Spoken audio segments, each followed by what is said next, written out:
Le natrium. Hello world. Ça doit marcher. Pendant qu'on tient, Mathieu, Ouais. pour l'instant, même quand on les trouve les cartes, elles restent bloquées là-dessus. Ouais, en fait, c'est parce que voilà. En fait, faut quitter le mode studio, il faut que tu es là. Ouais. Et après, tu fais ça sans exception. Et oui, parce qu'il y en a une cachée, il y en a une qui cache les autres. Ok. C'était ça qui se C'est ça. passe. Ouais, c'est ça. C'est ce bouton-là caché. Allez, les gars, on pense que ça va être bon. Vous avez le micro. Bonne continuation. Et on va récupérer la partie en cours. Du coup, on peut peut-être refaire l'introduction. Dites-nous d'ailleurs si le son est audible. Parce que, Le son est bon, nous dit Léo, c'est cool. Ok. Merci Léo pour les feedbacks. N'hésitez pas hein, s'il y a des soucis techniques. Donc, on va faire la petite présentation. Du coup, on est là pour vous tester le Sideboard 3. Donc, c'est un tournoi de poker organisé par l'association Avocart à Lyon. Et on vous a pas dit, mais du coup, Paul d'un côté, Et Bastien de l'autre. on est membre de l'asso et on est très content de pouvoir vous proposer un cast de ce tournoi. On voit qu'il y a déjà un peu de monde, c'est cool, ça fait plaisir. Et on a une partie en cours. Et c'est un tournoi, pour l'information, c'est un tournoi de 80 joueurs, donc ce sera 7 rondes plus top 8. Et on vous streamera toute la journée, les casteurs tourneront le soir, ça fatigue pas. Donc, oui, vas-y. Ouais, donc on a un match-up entre Monster Tron d'un côté, donc Mono Green Tron et Kingfin de l'autre. Et alors on arrive, on doit être autour de 4 ou 5. On a le temps avec nos petits soucis techniques. Pour ceux qui ne connaisseraient pas les decks, Monster Tron, c'est un deck qui va jouer les landes de Durza. Donc les landes qui font 7 mana à E3 quand on a les 3. Et qui va essayer de faire des énormes monstres qui vont souvent gagner des points de vie ou faire des cascades ou des choses comme ça. Et essayer d'écraser l'adversaire par de la puissance brute. Et en face, il y a le deck Killfin que tu connais bien. C'est ça, donc a priori on est en mono rouge, hein, parce qu'on a 4 montagnes sur le champ de bataille, avec des créatures, là on en voit 2 sur les 3 qui font le package un peu classique, qui grossissent à chaque fois qu'on caste un sort non créature. Donc le Gitu qui gagne plus de plus 0, le Festival Crasher qui est sensiblement la même chose, avec un tout petit peu moins de défense, et on n'a pas encore vu la bête principale qui est le Kingfin qui gagne plus 3 plus 0, mais pour l'instant Arnaud n'a pas trouvé. Mais globalement, un plan où on a 3 bêtes en jeu, c'est génial, parce que le moindre sort va pumper tout le monde d'un coup. Avec un sort, ça revient à 6 dégâts. Donc là, le Lavadar, par exemple, le Lavadar c'est 7, avec le flashback c'est 14. Et Méphil se défend quand même bien, parce qu'il a réussi à avoir ces 3 landes de Durza, donc il va avoir au tour 3. Et il a gagné déjà beaucoup de points de vie. Il a gagné 6 points de vie avec le golem qu'il a fait au tour 3. Il a gagné 5 points de vie avec la Gibre. Et quand elle sera au cimetière, il pourra l'exiler pour regagner 5 points de vie. Gagner des points de vie, c'est une chose que le deck fait bien. Kingfin, c'est un deck qui peut coller 10, 20, 30 en un tour. Ça n'arrive pas tout le temps. Oui. Et ce qu'on dit dans le chat, et c'est vrai, c'est que des fois, il ne faut pas avoir trop de créatures. Parce que du coup, il faut de la place dans la main pour avoir les pommes spells qu'on veut. C'est vrai. Et là, on voit qu'il n'y a qu'une carte en main, ce que j'imagine du coup avec cette sleeve jaune sur le côté. C'est trop de créatures et peut-être pas assez de pommes spells pour l'instant. Donc ça va dépendre un petit peu de ce que... On rappelle qu'il y a quand même 2 dards de lave au cimetière, donc ça fait toujours 2 sorts supplémentaires. Mais c'est vrai qu'en face, il y a de l'endurance. Je ne sais pas combien est libre. Il y a 2. Est-ce que ça pourrait être 12-12 J'ai l'impression de voir 2 dés. Je crois bien que c'est 12-12. Hein. Et c'est a priori, c'est une 4e créature, la seule carte en main. Et puis, de ce côté, il y a beaucoup de cartes en main. il a l'air plutôt bien dans la partie. De quoi produire une quantité de mana absolument monstrueuse. Après, je pense qu'il faut qu'il joue prudemment, parce que contre Philippines, à mon avis, sur une suite de sorts qui vont piocher, etc., Oui. ça peut aller vite. En plus, il y a déjà 2 Orchestra Langer au cimetière. Ah, il va jouer Maraudeur Congrès, ça va faire une grosse différence aussi. Parce que du coup, c'est une 5-5, et surtout une 5-5 qui a comme texte qu'à chaque fois qu'un artefact va au cimetière de n'importe quel côté de la table, il va gagner 5 points de vie. Et c'est quelque chose qui sait faire tout seul, mettre des artefacts au cimetière, le deck. Le deck utilise beaucoup de choses qui permettent de piocher quand il est TB. Je crois qu'il a à la fois les sphères chromatiques et les étoiles chromatiques. Oui. Il a aussi l'aine qui produit une nourriture, du coup, une nourriture à 8 points de vie déjà. De mana gamme 8, ça paraît pas mal dans le match. Pour le deck Ilfin qui veut juste mettre des points, c'est un peu un cauchemar de autant de points de vie gagnés. Et on voit la petite tech que Phil aime bien, la cape de Frémissois. Parce qu'il met des grosses créatures, après, il trouve comment finir et comment les passer. Bon, après, quand on a une livre aussi grosse, généralement, Elle trample, c'est vrai qu'elle a le défilement en plus. Donc, lui donner l'imbloquable, c'est un petit bonus, mais disons, c'est pas nécessaire. Ilfin n'est pas le deck qui bloque le mieux du monde. C'est un deck qui veut très vite tuer l'adversaire. Et il y a le côté aussi linceul qui est appréciable avec la cape de Frémissois, mais je pense pas qu'il y a des interactions en mono rouge qui permettent de tuer une 12-13.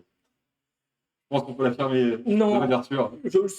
Les versions que je connais du deck ne jouent aucun removal. L'idée, c'est vraiment de pouvoir piétiner par-dessus. Sauf la Vadark, mais celle-là, ça va. Si c'est bien une deal et bien une 12-13, ça va pas suffire. Il en faut beaucoup. Et bah, du coup, Red Zone pour Phil qui balance. Et en retour. Je pense que Phil veut essayer de finir la partie. Je ne sais pas s'il a réalisé la quantité de dégâts qu'il pouvait se prendre. Je ne sais pas s'il a quelque chose en main pour gagner des points de vie tout de suite. Tout ça. Oui. Qu'est-ce qu'il pourrait avoir instantané Pulse, peut-être? Oui, peut-être. Je ne sais pas s'il peut produire des artefacts. Après, là, il n'a pas de quoi produire du verre, par exemple, si je ne dis pas de bêtises. Oui, c'est vrai. C'est l'utiliser du verre pour le maraudeur. J'ai l'impression que Phil a pris les dégâts, donc je pense qu'il n'y a pas eu de flashback. Ah non, oui, on réfléchit. Je vois 2 montagnes qui sont parties au cimetière, donc j'imagine qu'il y a eu le flashback. Ça doit être les Lavadark. Les 2 Lavadark qui ont dû partir face, et je vois Phil à 0. Effectivement. Du coup, on est 2 Lavadark qui vont mettre chacune plus 8.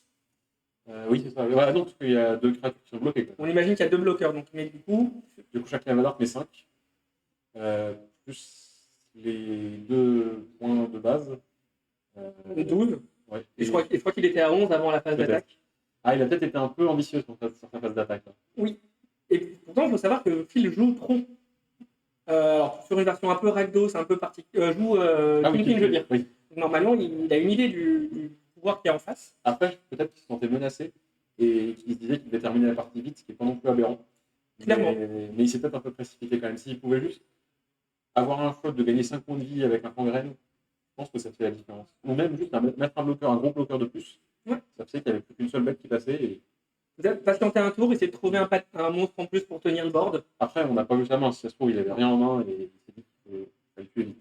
On a le job facile, on dit juste. Oui. On n'est pas obligé de réfléchir pour de vrai. Nous, c'est ceux qui penchent les erreurs. Là, on va part en side pour les 2 joueurs. Normalement, on a accès aux decklists, alors on ne pourra pas vous les montrer, mais on pourra regarder un petit peu. On a des cercles de protection dans le deck de Phil, mais pas du rouge. Alors, est-ce qu'il faut peut-être pas trop qu'on parle des sides pour pas trop spoiler Non, je pense qu'on peut parler de side. Mais je vois de quoi gagner des points de vie avec des 2 pulses de Murasa en plus. 2 Breath Weapons, ça a l'air bien aussi. Ouais. Parce que ça tue 2 des 3 créatures. 8 des 12 créatures, du coup. Tout sauf les guitous. Non, c'est l'autre, c'est les cracheurs. Est-ce que je peux rafficher le cracheur? Et je ne crois pas. Je ne sais pas s'il rentre plus sur Murasa, parce que ça fait gagner des points de vie, mais il faut avoir quelque chose au cimetière pour gagner des points de vie. Ouais. Après, il y a des cartes que je ne connais pas, des Glimmer, c'est pour les artefacts. Oui, ça mélange un artefact ou un enchantement dans le. Je ne suis pas sûr pour l'enchantement, mais ça mélange un artefact dans la bibliothèque de son propriétaire. Buildersbane. Tu connais ou on va voir? Peut-être, mais je ne l'ai pas. Avant qu'il ait l'air ça. Ah oui. Qu'est-ce que c'est que cette carte obscure? Il m'a sorti ça jeudi, c'est pour raser le board contre les artefacts. Ok, d'accord. Donc a priori, du côté de Phil, c'est pas ça qui va rentrer, donc peut-être plus de points de vie et des brasses. C'est ça. D'ailleurs, je disais que Christopher Hazard, il faut absolument quelque chose au cimetière pour l'utiliser, mais c'est pas tout à fait vrai. Tu peux le faire sur une carte de l'adversaire, tu le renvoies en main, mais tu te fais quand même toi qui gagne 6. Donc c'est pas idéal, mais ça peut sauver des vies. Et du côté Arnaud, qu'est-ce qu'on a dans le side du coup? On a des blasts, des choses qui donnent qui permet d'attaquer le tour où on arrive, de la protection, de la célérité, des choses qui cassent les artefacts. Oui, on a 4 gestions d'artefacts. Ouais. Avec à la fois les Casting to Fire pour exiler des choses, et à la fois des Raise d'Effigie qui font les deux. Qui peuvent être un peu spell et qui peuvent être aussi Une destruction d'artefacts. une destruction d'artefacts. Mais au vu du match-up, ce sera probablement souvent une destruction d'artefacts. Ouais. Après, du coup, essayer d'enlever les fixeurs pour ralentir Tron. Ça peut être ça le plan, je pense. Ah non, je pensais plutôt enlever un énorme tour qui bloque le passage. Enlever la 6-5 par exemple. Ouais. Ok, ouais. Ça peut être, le texte, ça peut être enlève un bloqueur, effectivement. Je vois qu'on est parti pour la 2, les joueurs ont remis leur point de vie et c'est Phil du coup qui est sur le play. Du coup, Arnaud va faire 2 mana pour faire un kill field au tour 1, et ça c'est menaçant. Oui, donc c'est une version qui joue des accélérants du coup. Mono rouge fait ça et donc le voilà. Et j'imagine qu'il joue aussi de l'impulsive draw comme Red Resolve pour aller avec les mana. Pas dans cette version. Ok, d'accord. Là je crois qu'on est vraiment dans l'idée de turbo infinity et peut-être tuer tour 2 en enchaînant des manamorphoses. C'est possible. Et même des rites de flamme. Ou des rites de flamme, parce que le deck joue les 4, je trouve. De ce côté, il a fait une centrale énergétique Urza, je crois. Et il a recyclé un lens. Okay, donc il a la tour. Donc il a 2 parties de tour. Mais malheureusement, là, le Clifton qui arrive un peu trop tôt pour lui, je pense qu'il peut lui faire beaucoup de points de dégâts. Un peu en 2 pour qu'il filme. Et là, Clifton n'a que du mana incolore. Je pense que Arnaud a envoyé tout ce qu'il a pour mettre un maximum de points de dégâts. Oui, je crois qu'il n'y a pas besoin d'avoir peur de grand chose en termes de removal à ce endroit-là. Et même s'il a une autre créature en main, je pense que ça dépend de sa main, mais je pense que ça vaut pas le coup de mettre une créature. Une des choses que j'adore dans ce deck, c'est de savoir quand est-ce qu'on envoie ou quand est-ce qu'on n'envoie pas. C'est vraiment a priori, là il envoie là. Voilà. Et du coup, Arnaud a répondu à la question en balançant du coup un Assault Strobe. Donc il donne double initiative. Ouais. Donc avec l'effet déclenché du Clifton, ça fait donc plus 3/0 et double initiative.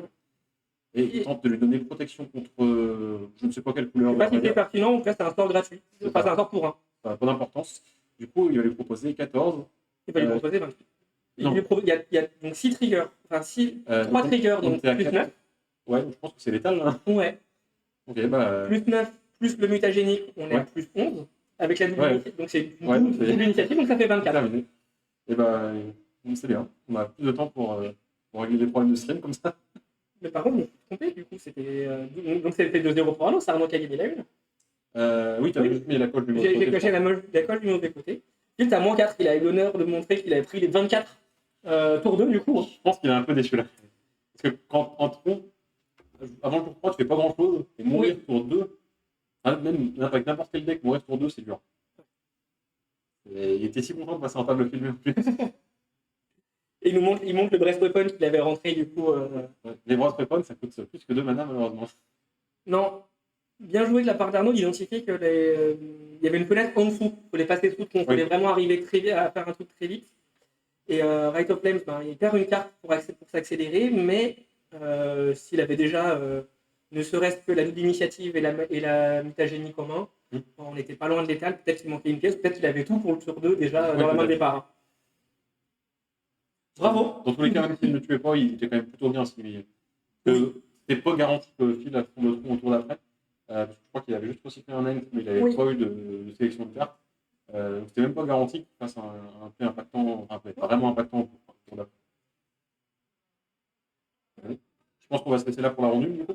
Oui, nous on va aller faire un tour dans les autres rangs, essayer de vous trouver un autre match peut-être pour la ronde 2.